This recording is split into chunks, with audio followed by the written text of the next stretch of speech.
Okay, so who's got the best shot at getting those bragging rights here this afternoon and winning the pole? Joe Nemechek, Jimmy Johnson, and the guy who drives this car, Jeff Gordon, all broke the June qualifying record. Not the overall qualifying record, but the June qualifying record. And this guy was faster than anybody else. And what's especially interesting about that is Jeff Gordon took just 4 fast laps. 4! One of which was the quickest that anybody turned. The rest of the story is this guy has won the pole for the June race 3 times. The worst he's finished when he won the pole is second. Jeff Gordon is the story of the day. Thanks, Dick. Our full weekend of racing action continues tonight with Busch Series qualifying at Phil Davis Dodge. You know what I always did? I always put me a big door spring on my brake pedal, just so I could lay my foot on the pedal and it wouldn't apply the brakes. Because you do actually, sometimes you don't realize it until you test with computers that you are applying more brake than you think you are. So you just make it real hard to push down and you don't have to worry about it. Sure. Are you trying to cover up? Jeff Hammond with, if you look at practice times, Jeff Gordon topped the chart. Has 11 finishes here of 3rd or better. That's half of his 22 starts. And I guarantee you one, this is his California car. Remember what he did at California?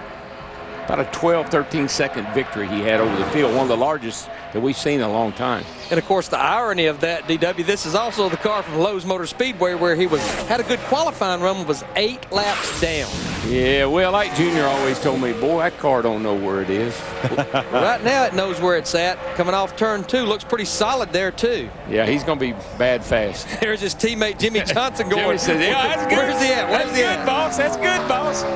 Can you slow down a little bit right here? His time in practice was a 37.71. That would beat his teammate right now by a 1/10.5. He packed her in there, and it was smooth as silk. It's going to be a good lap. Yeah, he packed her down in there. This will probably be a track record. Pole, but misses the track record by 5/100ths. Nevertheless, great run. It was. It's pretty. And he mirrored what he ran in practice. I like the way, I mean, turn 3 is the telltale. How you look when you get into turn 3 is how you're going to run. Listen to the fans. Some of them like it. Some of them are loud. Dick. Yeah, but Jimmy Johnson, I don't think likes it too terribly much. You didn't want to talk to us. You thought you were going to get jinxed if you talked to us earlier. What happened? Well, it seems every time, you know, I'm watching it on television and the guy runs a great lap and the next guy out knocks him down. So I thought I'd try to change it up a little bit. Didn't work, yeah, but good work for the whole Hendrick organization. The DuPont team had a great lap. The Lowe's Monte Carlo's been strong. Now things have turned. We have an all Chevy front row for the moment. In fact, we have 3 Chevys in the top 4. Yeah, I love it. The crowd is actually, they're pretty excited for Jeff, I think. I hear a lot of cheers. Yeah. You gotta appreciate an effort like that. I don't think does he always have those flames on his helmet? I think for a while now. That's a good. That makes a huge difference. There's speed in flames, boys. I'm telling you. And you know what? You have totally convinced me of that, too. You have flames on Brandon's car now? A couple, we have them ordered. Yeah, they're coming. More flames. In practice at a 38.05, there you see the teammates chatting right there about right now their tentative front row start. Biffle's 7. Biffle's got trouble. No, he just ran the one lap. Okay, yeah, he good, 7th quickest on the first lap. Biffle, winner of 2 truck races here at Michigan. Turn, I mean, I had to be. It's a good run for Greg. Just jump back into it. I'd have got tight. Dick Berger. With Jeff Gordon, was there anything left in that car? Did you wring every bit of speed out of it? Well, we had an awesome car all day long, and to back it up from practice is incredible. And we made a few adjustments, you know, to try to make it a little bit better. And we definitely made it better in 1 and 2, and then I carried so much speed into 3, almost ruined it. But real quick before I forget, I've been meaning to say this for the last couple weeks. We've got an awesome boat raffle going on with Jeff Gordon Foundation. We're going to benefit Victory Junction gang through this. It's a Ranger bass boat. So go to jeffgordonfoundation.org and buy some raffle tickets, please, to help out a great cause. All right, and Darrell, look at this. He's got flames on the hat, too. There's speed and flames, baby. I'm down there with. To the roar of a lot of cheers and just as many boos, Jeff Gordon completed his lap, and it held up for the pole here at Michigan, 37.72. He is the fastest of 4 drivers to top 190 miles an hour in Bud Pole qualifying. Here's Jeff. Well, he's all smiles now right now, Mike, but a few minutes ago, your teammate had you a little bit nervous, didn't he? A bunch of guys had us nervous, but we were definitely, watching the monitor in there in the truck and knew the 25 car. I mean, Brian's such a great qualifier, and we saw these clouds coming in that when he popped up there second was no surprise. We were just keeping our fingers crossed. But what an awesome performance by Hendrick Motorsports, 1, 2, 3. Very impressive. Randy Dorton and those guys in the engine shop are making a lot of power, and we're just sharing a lot of information to have these cars dialed in the way we've got them these days. I was just checking your records, and it's impressive that your 4th pole here at Michigan, but probably more so in the last 10 races, Jeff, average finish of 5th with your last win coming here in 2001. So you like this racetrack? I do like this racetrack, and a track like this, I'm comfortable at. But when those guys provide me a car like they did today, man, I tell you, it is just it's just a fun place, and I can't wait for Sunday. I'm looking forward to putting this DuPont Chevrolet out there and just hopefully looking in my mirror. But if those guys give me a car on Sunday like they did today, we will be doing some of that. But the way things have been going lately, you never know. We're going to work real hard all day long and hopefully get us another win here this season. We can't wait to Sunday either. Mike? I think another win this season is probably, I think he's selling himself short. It won't be just another. Big day for Hendrick Motorsports. Here's Jeff Hammond. Sure has been, Mike. Ricky Hendrick, you came out of that 24 hauler, you were all smiles saying, hey, buddy, this is the way it's supposed to be done. It's neat. I just think it says a lot about the sponsors and the organization and everybody back at the shop to come out and in this competitive race environment we have now, to come out with 1, 2, 3 starting into this race just says a lot. You mentioned a minute ago, you think the last time this happened at Hendrick Motorsports was in Daytona? I think the last time I remember anything going 1, 2, 3 was the finish at Daytona when my father was sick. But I can't remember any starting spot doing 1, 2, 3. So this is pretty neat for me and the whole organization. Well, good luck on Sunday. Let's go down and see what Dick Bergeron's got going on. Well, I'm prowling around the car that's on the pole for the race, and I'm looking, and gosh, we got a bunch of guys underneath here. We're changing the brakes. Drive shaft is out, changing the rear end gear ratio in it, working on the brakes as well. Axles have been pulled out of the car. What they're going to do right now is go completely over this car, top to bottom. Big difference between qualifying, where you're only running 1 lap or 2, and running 400 miles here on Sunday. So a lot of work is going to go on this race car before the drop of the green flag on Sunday. Well, that one and 42 others, to be sure. Jeff Gordon's name being posted up there with the Bud Pole Award. Well, that was interesting. The fastest guy in practice was the fellow who got the pole. Larry, what about the Hendrick performance in qualifying, sweeping the top 3 spots? Well, I think DW hit the nail on the head. Randy Dorton and those engine guys, even though everyone at Hendrick Motorsports has been working hard. When I look at that 24 car, I think they're on a mission right now. They had the disaster at Lowe's Motor Speedway in the Coca-Cola 600. They come back to Dover. They have a great race car. They blow a right front tire. They had a top 5 finish last week. Very frustrated because I think they felt like they had a car that could win the race. I would watch that 24 car come Sunday. And you said this is the same car that they had so much trouble with in Charlotte? But it's the same one they won Fontana with. That's right. It's this California car, too. And it's on the pole here. For Dick Bergeron, Jeff Hammond, Larry McReynolds, and Darrell Walter, Mike Joy congratulating Jeff Gordon, the Budweiser Pole Award winner at Michigan.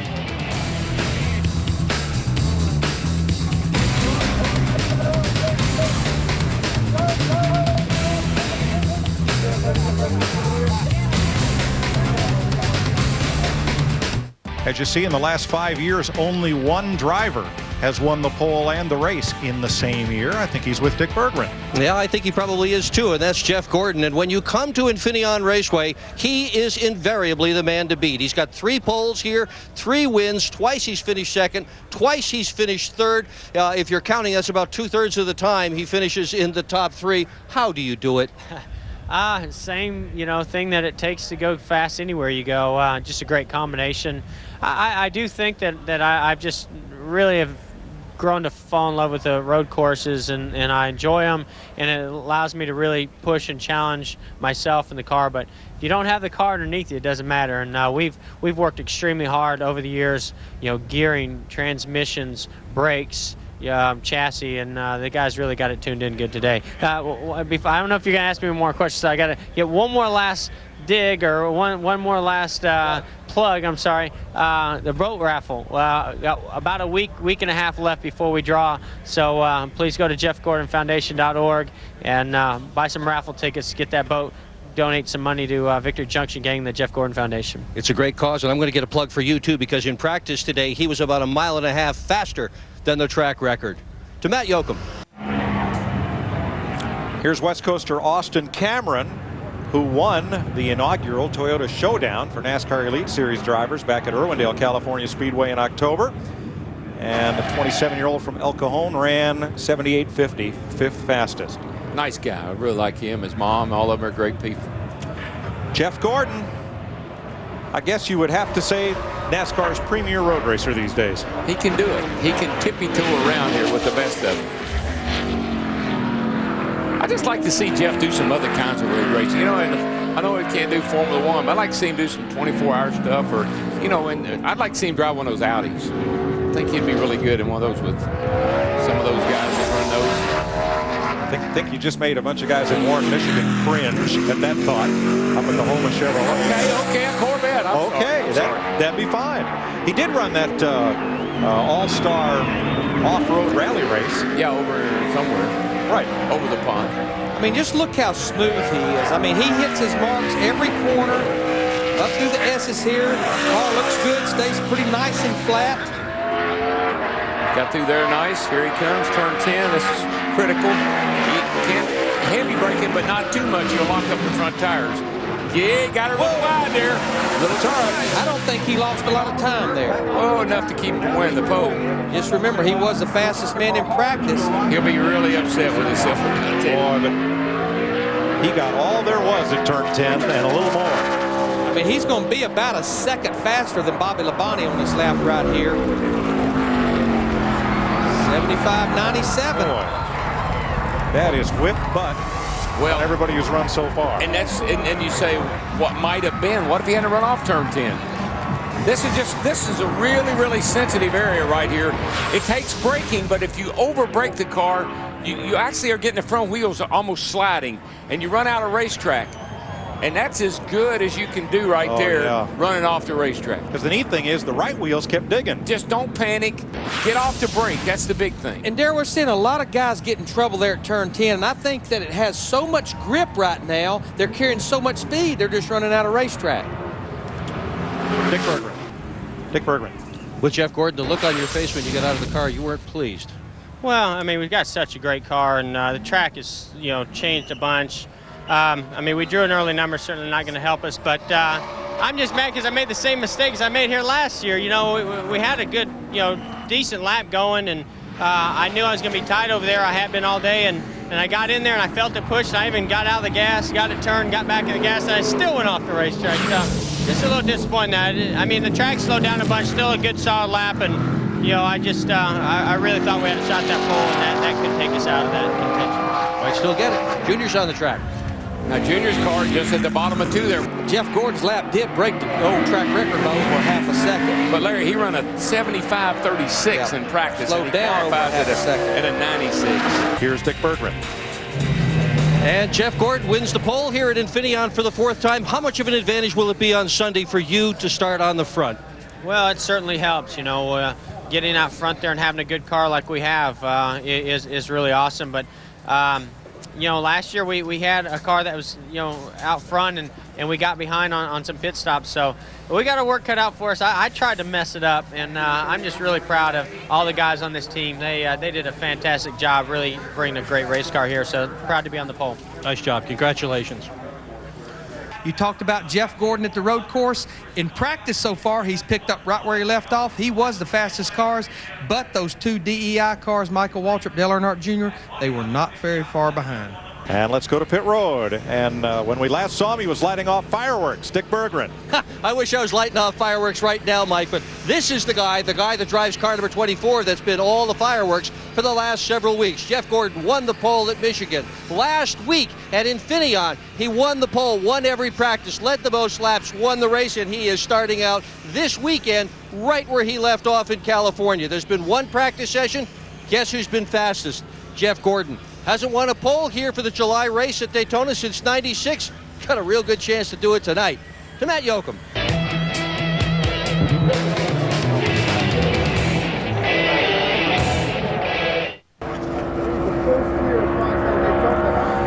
Jeff Gordon trying to continue his winning ways. Sonoma was all but a Gordon benefit. Scott Pruitt kept him honest through much of the race in a fourth Ganassi car. There's Pruitt at 39. But when it came to the checkered flag, it was surprisingly Jamie McMurray chasing Jeff Gordon, but nobody came close. No, he just kept looking back, just didn't want anybody to get too close, because I think he could have stretched it out even more than he did. And that 92 laps was of 110. To me, that's still a deceiving number, because some of those laps he did not lead was through the cycle of green flag pit stops. Right, Larry, I don't think he was ever passed on the racetrack by anybody. I don't either, but just think of the dominance we've seen of a particular car. Thinking back to Jimmy Johnson and how he dominated the 600, some other races here recently, and then Jeff leading almost the entire race at Sonoma. I'm a little bit concerned, though, guys, about this race car. No flames. Well, not only that, it sounds really different. It's just got no flames, though. It's listen to this thing as it comes by. It's like, I don't do that well. We'll know here if it's pretty good or not. See what he runs on this first lap. 48-28. Yeah. That's pretty sporty. Yeah, I'm gonna try. I wish I could get my car to sound like that, Mike. Yeah, if he gets 7/10, he's a pole man. Yeah, I think he's going to be right there. I don't like to see that sparks. Every time a car hits the track, it's just like hitting the brake. His time in practice, as we mentioned, he was the quickest, 47.79. You remember last weekend when he was qualifying, he ran off the track on turn 10, and we said, well, that's it. That's everyone his lap. It was it. He was on the pole. He was on pole. Don't do that here. And the thing sparking around here, that's supposed to hurt you. And this thing here, it's not even bouncing. It's just staying right there. Bottoming out like that is supposed to slow you down. He's got a billion reasons to want to win the pole. I believe Pepsi promotion. I believe it'll be there for right now. Let's see what at 47.70, just barely. It's good enough to knock Michael Waltrip off for the time being. Well, Larry, he didn't get as much on that second lap as I thought he would. If he'd gotten a full 7/10, he'd be down around a 60. And I think the reason he didn't run all the way up the racetrack on that first lap, he was down about the middle of the racetrack. The lower you run on the first lap, the least amount you're going to pick up on the second lap. Well, Matt's with one of his Hendrick teammates, who right now is 5th. Matt has our fastest qualifier so far. And Gordon, Yeah. Gordon in a special paint scheme. One of about 21 different cars with different paint schemes this weekend, coming off a big win last week, Jeff, and a big win back in Talladega when you won this Richter Plate race. Well, Pepsi coming on board and having these special paint schemes with our DuPont Chevrolet is working out well for us right now. So what an awesome day it's been, for an awesome week, really. You know, the guys unloaded this thing, and I felt, you know, the first time out, it felt really good. And they told me how fast we went. I was like, where's this coming from? So guys have done a great job, you know, just massaging on the body, massaging on the power. And obviously the Hendrick Motorsport power has been strong here, but we want somebody to win $1 billion. So I hope everybody gets a chance to at least play for it and join in on Pepsi's celebration here for this billionaire deal. Now, a different setup with Busch qualifying, where you had the Busch guys go out and do 2 different practice sessions, then qualify and park. Would you like to see something like that on the plate races in Cup? Well, yeah, I actually wouldn't mind seeing it. You know, my big thing is that we need to practice under the same conditions that we're going to race in. This is a night race. I want to be able to race practice for night conditions at night. So, you know, but I wouldn't mind at all us practicing, doing all of our stuff, qualifying, and not be on the racetrack again until it's time to race. You know, pull the tape off and go. Now, I've seen you win $1 million before, but someone had the chance to win $1 billion? Well, somebody's going to win $1 million for sure, but they've also got a chance to win $1 billion, which is pretty unbelievable. I hadn't heard that offered. And next year I'm going to try to talk them into making it $1 trillion. But I tell you what, $1 billion, that's a lot of money. That's a lot of zeros. Yeah, that's a lot of Pepsi for a long time. There's the fastest. Jeff Gordon, last week's pole sitter and race winner. Well, the Pepsi 400, the Pepsi car's on the pole. How about that, Dick Bergeron? How about that, Jeff Gordon? 3 poles in a row. Go ahead, take a swig of that Pepsi on camera for us. Well, are you going to spank them on Saturday night the way you spanked them last week in Infineon? Tell you what a great job by this race team. We didn't expect to come in here and sit on the pole tonight. We haven't been pole material on these restrictor plate tracks in a while, but a lot of hard work went into it. Bergie, Brian, all the guys back in the shop, Robbie Loomis has just got a great group of guys underneath them right now. We're having a lot of fun, and I guess we won the battle of the colas tonight, so it's all about this cola right here. And want to just say hi to our folks at DuPont also, because we don't want to forget them. They're our main guys. Nice job, Jeff. Mike? 2 poles in a row for Jeff Gordon. That's reason for fireworks. And here's how they'll line up. And just remember, he is the man that stopped the DEI dominance at the last restrictor plate race back at Talladega in April. Thanks for joining us for Bud Pole qualifying. Congratulations to Jeff Gordon on the pole for the Pepsi 400. Marty? Well, I just checked with PR rep John Edwards, and he says that Jeff Gordon has never won 4 straight poles. Now, you can change that all in just about 10 minutes, Jeff. Well, he knows all the stats, so I'm sure he's right. You know what? We've got a great shot at top 5. We've been the top 5 all day today. I don't know if we've got enough for the pole. Jimmy Johnson's been really strong, and so is Casey Kane, and that was a heck of a lap he put up there. So, you know, we're just shooting for something up front, and I think the DuPont Chevrolet certainly has that in it. You guys have just been so good lately, Jeff. What is it like when that momentum is just going, everything's going right for you? Well, you know, you just try to ride it as long as you can and maintain it and hold on to it. I mean, these guys have never wavered. They've been that same group, you know, the chemistry, the communication, great cars, great engines. But sometimes you take that same car to victory lane, some days you load it up on the truck early. So you never really know how exactly things happen and why. But right now they're going in our favor. We're going to try to keep it going. Larry Mack, I think you said in essence he's won, what, 5 of the last 6 races, 3 straight poles and 2 straight wins. Those are 5 races to you, right? That I always look at qualifying day like a race in itself, and yeah, he's pretty much 5-0 in the last 5 outings. 6 drivers on track so far. Qualifying continues on speed throughout much of the season, but we switch the racing coverage over to NBC and TNT Sunday on NBC. 2:30 p.m. Eastern Time. NASCAR Nextel Cup Racing live at the Tropicana 400, presented by Meyer. Here's a guy that was awfully quick in practice earlier, Jeff Gordon, going for 4 consecutive Bud poles. He was 4th quickest in a 29:31 earlier. A little early in the lap, but looks pretty good right now, and lost it a little bit there, center off. I've seen a lot of cars do that, like Elliott Sadler. Really carry a lot of speed in the corner, but you lose it coming off, but it's coming back just a little bit down the back straightaway. Gordon started outside pole here last year. Goes up just a little bit right in the center, but now he brings it back to second. Now it's going green. Did he get it? Yes. Got it. But how many times have we seen that with Jeff Gordon? It's like he gets it from off turn 4 back to the start-finish line. One and done, too, guys.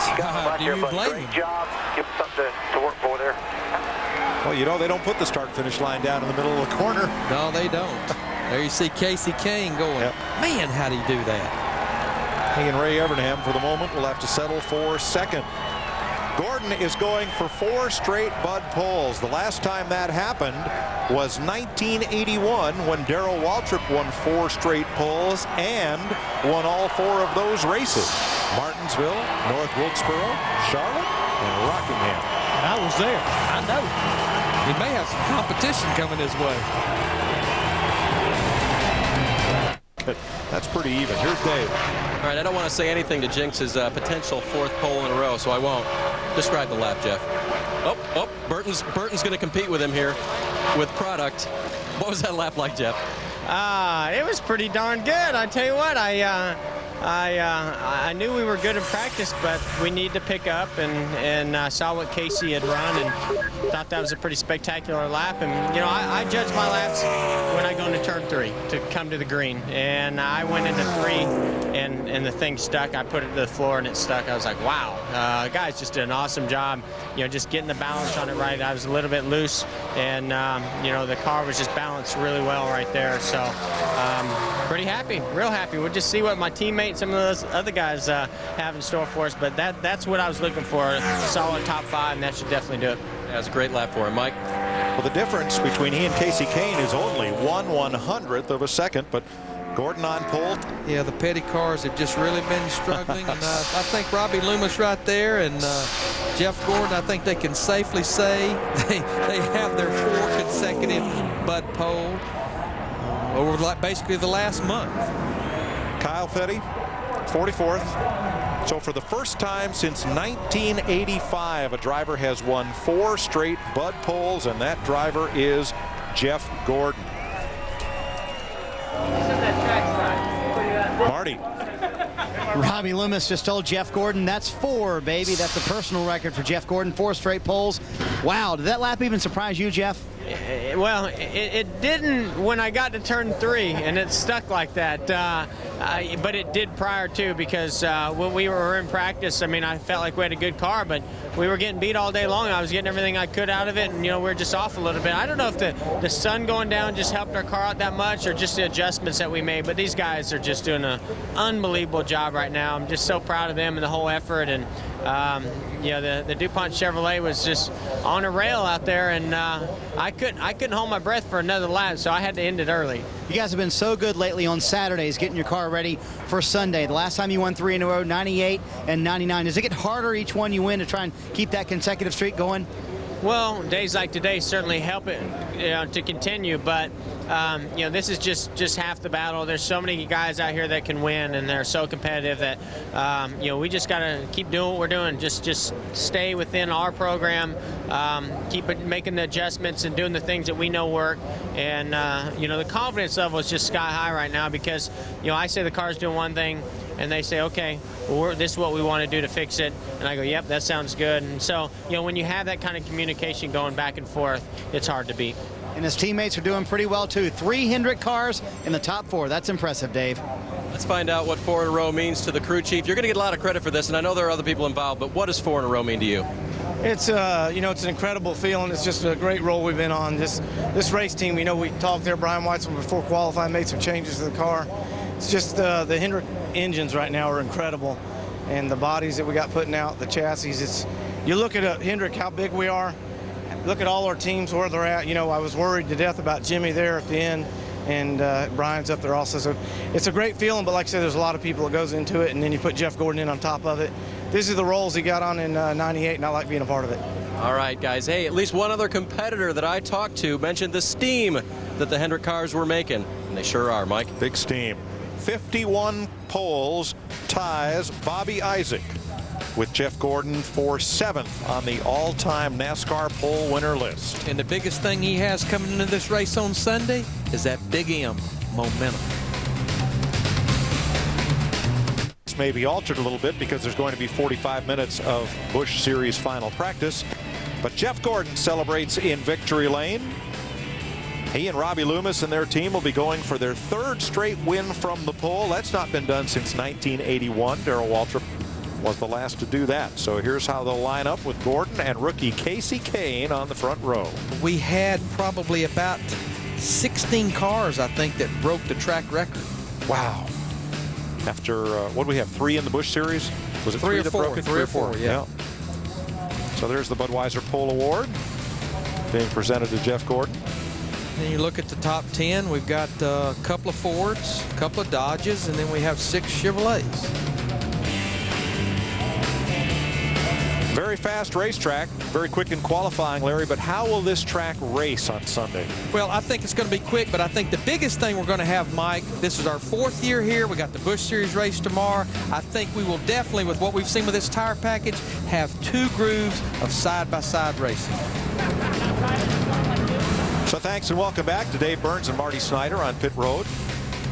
For Jeff Hammond and Larry McReynolds, Mike Choi congratulating Jeff Gordon on his 5th pole of 2004, his 4th in a row. He'll start first in Sunday's Tropicana 400 on NBC.